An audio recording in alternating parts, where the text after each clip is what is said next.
చేసుకున్నప్పుడు కనపడం కదా. So most expensive thing అంటూ ఉంటారు. బట్ ఈ కాస్ట్ బేరబుల్ ఇవన్నీ ఎలా చూస్తున్నారు? ఏవైనా పార్టీస్ మీకు సపోర్ట్ చేస్తాయా వాళ్ళకి సంబంధించిన ఇష్యూస్ ట్యాకిల్ చేయమని? ఇండిపెండెంట్ గా యు ఆర్ డూయింగ్ అంటే ఒకప్పుడైతే ఇండిపెండెంట్ గా ఎమ్మెల్యేస్నే కన్సల్ట్ చేసేవాళ్ళం. వాళ్ళు ఇచ్చినటువంటి ఆర్డర్స్తో దాంతో మనం కొద్దిగా గొప్ప మిగిల్చుకొని చుట్టుపక్కల నియోజకవర్గాలు చాలా జాగ్రత్తగా చేసుకుంటూ మన కాస్ట్ కూడా 10 మంది చేసే దగ్గర చాలా తక్కువ మందితో చేసుకోవడం అలా చేసుకునేవాళ్ళం. ఇప్పుడు కొంచెం ఒకటి అడ్వాంటేజ్ అంటే ఒక బ్రాండింగ్ వచ్చింది కాబట్టి ఇప్పుడు కాన్ఫిడెంట్గా మన డబ్బులు మనం ఇప్పుడు జమ్మూ కాశ్మీర్ కానీ హర్యానా కానీ ఇవన్నీ ఇప్పుడు ఇంతవరకు చెప్పాలంటే ఇవి మన ఓన్ మనీయే పెట్టుకొని ముందుకెళ్తున్నాం. దాని తర్వాత నెంబర్ సేల్ చేసుకోవడం కానీ పార్టీస్ అప్రోచ్ అవ్వడం కానీ అలా చేస్తున్నాం. ఇప్పుడు అలాగే ఏపీ తెలంగాణ వరకు ఒక 30 మెంబర్స్ వరకు చేయగలుగుతామని ఒక స్ట్రాటజికల్ పార్ట్నర్స్గా ఎమ్మెల్యేస్ని అప్రోచ్ అవ్వడం లేదా వాళ్ళు అప్రోచ్ అవ్వడం జరుగుతుంది. అంటే త్రూ అవుట్ వాళ్ళు 5 years మనం యాజ్ ఏ స్ట్రాటజికల్ పార్ట్నర్గా ఉండి ఎక్కడెక్కడ మిస్టేక్స్ జరుగుతున్నాయి, నియోజకవర్గం ఏం కోరుకుంటుంది, అసలు ప్రజల సమస్యలు ఏంటి, లేదా వాళ్ళు మాట్లాడుతుంటే ఎక్కడ కరెక్ట్ చేసుకోవాలి, ఐడెంటిఫికేషన్ ఏంటి, లీడర్స్కి సెకండ్ గ్రేడ్ లీడర్స్కి మధ్య గ్యాప్ ఎలా వస్తుంది, ఇది కంటిన్యూస్గా పార్ట్నర్షిప్ ఉంటాం. అది టీడీపీ ఉండొచ్చు, వైసీపీ ఉండొచ్చు, బీఆర్ఎస్ ఉండొచ్చు, జనసేన ఉండొచ్చు, ఎవరైనా కానీ మనకు ఫస్ట్ ఇన్ ఫస్ట్ అవుట్ లాగా లేదా మనం చేయగలుగుతామని బెటర్గా లాగా సో ఇక్కడ జనరేట్ చేసుకుంటున్నాం. సో ఓవరాల్గా అయితే ఇక్కడ ఇప్పుడు మనీ ప్రాబ్లం కాదండి, ఎందుకంటే బ్రాండింగ్ ఉంది కాబట్టి. కాకపోతే తీసుకున్న క్లయింట్ని చాలా జాగ్రత్తగా ఏదో వచ్చేసింది ఇప్పుడు మీరు ఎవరిని పడితే వాళ్ళు ఇంటర్వ్యూ చేయరు కదా, చాలా జాగ్రత్తగా ఇది మనకు రీచ్ అవుతుంది, బాగుంటుంది, ఇది నేను చేస్తే బాగుంటుందని మీరు ఎలా ఇంటర్వ్యూ చేస్తారు. సో ఇప్పుడు క్లయింట్ని మనం సెలెక్టివ్గా సెలెక్ట్ చేసుకుంటున్నాం.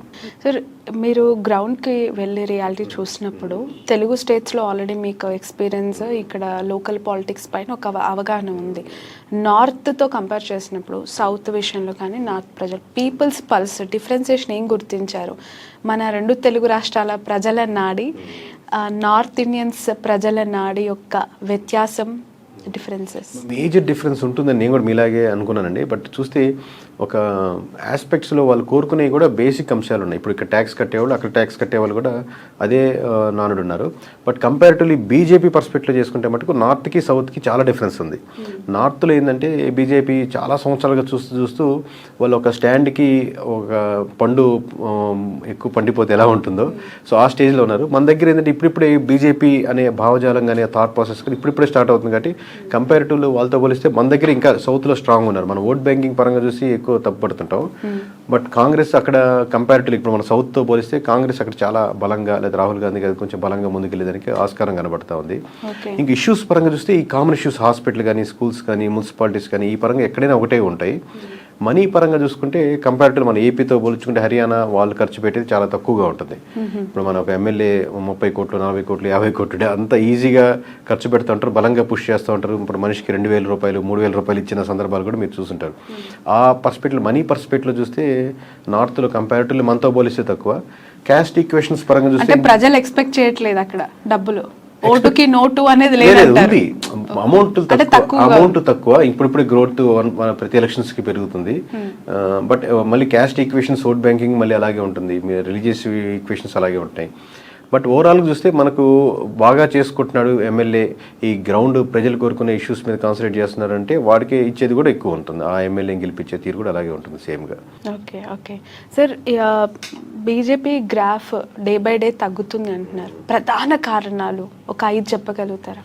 5 అంటే చెప్పుకుంటా పోగలను. బట్ ప్రధానంగా మెయిన్గా అంటే అండి నెంబర్ 1 ఇప్పుడు మీకు ఒకటండి, ఫర్ సపోజ్ మీరు ఇంటర్వ్యూ సెలెక్ట్ చేసుకున్నానికి ఒక జర్నలిస్ట్గా సెలెక్ట్ అయ్యారు. మీది మీ ఓనర్ది ఒకే ప్రాంతం ఒకే ఊరు అనుకోండి, మన అమ్మాయి కదా అని చెప్పి చిన్న ఫేవర్ యాడ్ అవ్వచ్చు, ఏముందో మీరు టెక్నికల్లీ టాలెంటెడ్ అయినా. బట్ ఒకసారి మీరు సెలెక్ట్ అయిపోయిన తర్వాత ఇంకా అది పనికిరాదు. అలాగే మీకు ఇక్కడ క్యాస్ట్ ఈక్వేషన్స్ మీద వచ్చే పార్టీ కానీ లేదా మతం పరంగా లేదా ప్రాంతం పరంగా వచ్చే కానీ ఇనిషియల్గా ప్రాక్టికల్గా అది యూజ్ అవుద్ది. బట్ ఒకసారి పవర్లోకి వచ్చాక ఎటువంటి అడ్మినిస్ట్రేటివ్ డిసిషన్ తీసుకుంటుంది అనేది వాళ్ళకి ఎక్కువ ప్రభావితం చూపిస్తుంది. ఇప్పుడు నాకు బీజేపీ వచ్చాక ట్యాక్స్ బెనిఫిట్స్ బాగా మిగులుతుంది అనుకుంటే ట్యాక్స్ పరంగా ఉండేవాళ్ళు ఎక్కువ పరంగా ఓట్లు వేస్తారు. లేదా ఫార్మర్స్ పరంగా నాకు చాలా బెనిఫిట్ పొందుతుంది, లేదా నాకు గ్రౌండ్లో విలేజ్లో నాకు రియాలిటీ కనపడుతుంది, నాకు అన్ఎంప్లాయ్మెంట్లో చేంజెస్ వస్తున్నాయి, ఈ చేంజెస్ కనపడలేదు అనమాట. ఓన్లీ ఈ లెవెల్లోనే వెళ్ళారనుకోండి, మళ్ళీ సనాతన ధర్మం మతం పరంగా వెళ్ళారనుకోండి, ఆ ఓట్ బ్యాంకింగ్ ఎప్పటికీ ఉంటుంది. కోర్ ఎప్పటికైనా మన బీజేపీ ఉండాలని ఎప్పటికీ ఉంటుంది, వాళ్ళలో చేంజ్ ఉంటుంది. బట్ ఎక్స్ట్రా లేయర్ ఏదైతే కాంగ్రెస్లో ఉన్నటువంటి కరప్షన్ చూసి అప్పుడున్న స్కామ్స్ కంటిన్యూస్గా ఉన్నాయి కదా, చాలా స్కామ్స్ వద్దురా బాబు అనుకుని కాంగ్రెస్ నుంచి బీజేపీ మూవ్ అయిన వాళ్ళు మళ్ళీ ఇదే సెక్షన్స్ జరుగుతుంటే మళ్ళీ ఈ లేయర్ మళ్ళీ కాంగ్రెస్కి కంపారిటివ్లీ 15 సంవత్సరాల ముందు రాహుల్ గాంధీకి ఇప్పుడున్న రాహుల్ గాంధీకి తేడా ఉంటుంది. ఉంటుంది కాబట్టి స్లోగా మూవ్ అవుతుంటారు. ఇప్పుడు హర్యానా చూసుకోండి, మీ ఖట్టర్ గారి అంతగా వాళ్ళు సానుభూతిగా లేరు, కానీ ఆయన సీఎంగా ఎక్కువ సంవత్సరాలు ఉండేసరికి ఆ నెగిటివ్ ఓట్ బ్యాంకింగ్ వీళ్ళ మీద పడుతుంది. సో ఒకటి స్టేట్ లీడర్షిప్ ఫెయిల్యూర్ అవడం, ఒకటి సెంట్రల్లో వెళ్ళే విధానం ఒకటే ఆ కోర్ ఆ గ్రూప్లోనే ఉంటున్నారు ఆ డిసిషన్స్, దాని నుంచి బయటికి రావట్లేదు. అంటే నేషనల్ లెవెల్లో బీజేపీకి కావాల్సినంత ఓటు బ్యాంకు క్యాడర్ వాళ్ళకి ఆల్రెడీ బిల్డప్ అయిపోయి ఉంది, కంటిన్యూ అవుతోంది స్టిల్. అండ్ కాంగ్రెస్కి ఆల్రెడీ ఎవరు నచ్చట్లేదు అని వెళ్ళిపోయారో వాళ్ళు తిరిగి వచ్చే అవకాశం ఉంది. క్యాడర్ ఉపయోగపడుతుంది మేడం. క్యాడర్ ఎంతవరకు అంటే మీకు ఫ్లో కరెక్ట్గా ఉందనుకోండి, ఆ క్యాడర్ పుల్ చేయగలుగుతుంది, ఓట్లు వేసేదానికి రెడీగా ఉంటే అక్కడి నుంచి ఇక్కడ తీసుకురాగలుగుతుంది, వాళ్ళని కన్విన్స్ చేయగలుగుతుంది. క్యాడర్కి ప్రజలు అసలు అగేనిస్ట్గా ఉన్నారనుకోండి, ఓన్లీ క్యాడర్ వాళ్ళని కన్విన్స్ చేయలేదు. ఇప్పుడు బీఆర్ఎస్ ఫస్ట్ టైం ఎలక్షన్స్ ముందు పెట్టినప్పుడు అప్పుడు క్యాడర్ ఏం లేదు, కానీ ఇనానమస్గా మొత్తం గెలవగలిగింది కదా. అప్పుడు చూస్తే కాంగ్రెస్ మంచి క్యాడర్ ఉంటుంది, లేదా టీడీపీకి మంచి క్యాడర్ ఉంది, ఇక్కడ అంత క్యాడర్ ఉంటుంది. బట్ ఎమోషనల్లీ పీపుల్ అగేనిస్ట్గా ఒక పార్టీకో ఒక అక్కడ ఉన్నటువంటి ఎన్విరాన్మెంట్కి అగేనిస్ట్కి వెళ్ళినప్పుడు ఈవెన్ ఒక నానుడి మీద కూడా, ఇప్పుడు మీకు ఢిల్లీలో చూసుకుంటే ఆమ్ ఆద్మీ పార్టీకి కంపేర్ చేస్తే బీజేపీకి కానీ కాంగ్రెస్ కానీ మంచి క్యాడర్ ఉంది. అప్పుడు కాంగ్రెస్ అయితే ఆల్మోస్ట్ 3 times కంటిన్యూస్గా ఉన్నారు ఆమె, షీలా దీక్షిత్. సో వీళ్ళకి అగేనిస్ట్గా రాకపోయినా క్యాడర్ ఎంతవరకు సపోర్ట్ చేయగలంటే వేవ్ బాగుంటేనే. మిగతా 199,000 మంది వీళ్ళు 1000 మంది ఎంతవరకు అంటే అపోజ్ చేయలేరు, కన్విన్స్ చేయలేరు, పూర్తిగా ఇన్ఫ్లుయెన్స్ చేయలేరు. ఓకే. సో కిరణ్ గారు, నా క్వశ్చన్ ఏంటంటే నేషనల్ లెవెల్లో ఇటు ఎన్డీఏ కూటమికి యూపీఏకి సంబంధించి వాళ్ళ ఓటు బ్యాంకు, వాళ్ళ క్యాడర్, వాళ్ళ ఫాలోవర్స్ తటస్థంగా కొనసాగుతూ ఉన్నప్పుడు ఒక పర్సంటేజ్ ఆఫ్ యాంటీ ఇన్కంబెన్సీ ఉంటుంది. దాన్ని ఎట్లా డైవర్ట్ చేసుకోలేకపోతుంది బీజేపీ? అంటే కాంగ్రెస్ లైక్ నా క్వశ్చన్ ఏంటంటే యాంటీ ఇన్కంబెన్సీ అనే పాయింట్ ఆఫ్ వ్యూలో బీజేపీకి వాళ్ళు ఎక్కడ కనెక్ట్ అవ్వట్లేదు, అంటే వాళ్ళని ఎలా సాటిస్ఫై చేయట్లేదు? అంటే ఒక్కొక్క ప్రాంతంలో లేదా ఒక్కొక్క గ్రూప్కి ఒక్కొక్క ఇష్యూ ఉంటుంది మేడం, కామన్గా ఒకటే ఉండదు. ఇప్పుడు మీకు జమ్మూ కాశ్మీర్ తీసుకున్నామండి, మనకు ఆర్టికల్ 370 మనకి నుంచి ఎక్కడో సౌత్ నుంచి చూస్తున్నప్పుడు అది రద్దు చేసేయాలి, మన సంబంధం ఉండకూడదు, ఎందుకంటే పాకిస్తాన్ నుంచి ఇక్కడ ఎక్కువ దానివల్లే వస్తున్నారు, లేకపోతే అక్కడ విధ్వంసం దానివల్లే జరుగుతుంది అని ఫీల్ అవుతాం. అలా ఎంతో కొంత పార్షియల్ నిజమైండొచ్చు, కానీ మెజారిటీ వాళ్ళ సెక్షన్ ఏంటంటే ఇప్పుడు మన ఆంధ్రప్రదేశ్లో మనకు స్పెషల్ కేటగిరీ స్టేటస్ కావాలి అని ఎంత పోరాటాలు జరిగినాయి. ఎందుకంటే మనకు ట్యాక్స్ బెనిఫిట్స్ జరుగుతాయి, మనకు అడ్వాంటేజ్ ఉంటుంది, మనకు ఉద్యోగాలు ఎక్కువ వస్తాయి, లేకపోతే సంస్థలు ఎక్కువ వస్తాయి. అలాగే వాళ్ళకు ఒక స్పెషల్ కేటగిరీ స్టేటస్ లాగా ఫీల్ అవుతున్నారు. మాది జమ్మూ అండ్ కాశ్మీర్, మేము సెపరేట్గా దీనికి ఒక స్పెషల్ కేటగిరీ స్టేటస్ ఉంది కాబట్టి దాన్ని మేము అనుభవిస్తున్నాం. అట్లీస్ట్ ఇప్పుడు స్టేట్ హుడ్ అన్న ఇవ్వండి. ఇప్పుడు ప్రధానంగా పార్టీలు మాకు ఆంధ్రప్రదేశ్ ఎలా స్టేట్ ఉందో జమ్మూ కాశ్మీర్ కూడా ఒక స్టేట్ ఉంది, సెంట్రల్ గవర్నమెంట్లో కింద తీసుకెళ్లొద్దు, మాది స్టేట్గా మా స్టేట్కి ఉంచితే మా లోకల్ ఎమ్మెల్యే, మా రిప్రజెంటేషన్, మా ఎలక్షన్స్ ఉంటాయని ఫీల్ అవుతున్నారు. ఆ ఇష్యూస్ మనకి ఏపీలో ఉండవు. సో అక్కడ ఇష్యూస్ ఒకటి. అలాగే ట్యాక్స్ కట్టేవాళ్ళు ఇప్పుడు చూస్తుంటే మీకు జిఎస్టీ కానీ, లేకపోతే మీరు 1,00,000 రూపాయలు సంపాదిస్తుంటే 30,000 దానికి వెళ్ళిపోతే మిగతా 70,000 ఉంటే 70,000లో మళ్ళీ ఏదైనా కొంటుంటే దాని మీద ట్యాక్స్, మీరు గోల్డ్ కొనుక్కున్నా, కారు కొనుక్కున్నా మళ్ళీ దానికి ట్యాక్స్ కడుతుంటారు. సో ట్యాక్స్ ఎక్కువ కట్టే గ్రూప్ ఒకరు అగెనెస్ట్గా ఉన్నారు.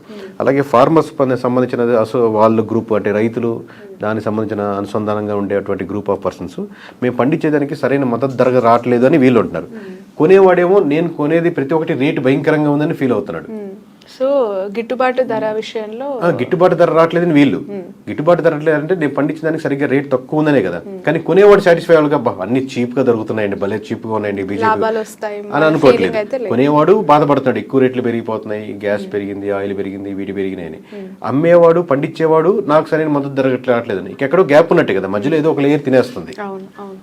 సో ఆ ఇష్యూస్ పరంగా ఒక్కొక్క గ్రూపు వాడు మైండ్ సెట్ ప్రకారం, లేదా డిగ్రీయో బీటెక్ చదువుకొని ఖాళీగా ఉన్న వాళ్ళ సెక్షన్ పెరిగిపోతుంది అనుకోండి, ఇక్కడ కంపెనీ రావట్లేదు కదా అని తను ఆ పర్స్పెక్టివ్లో ఆలోచిస్తాడు.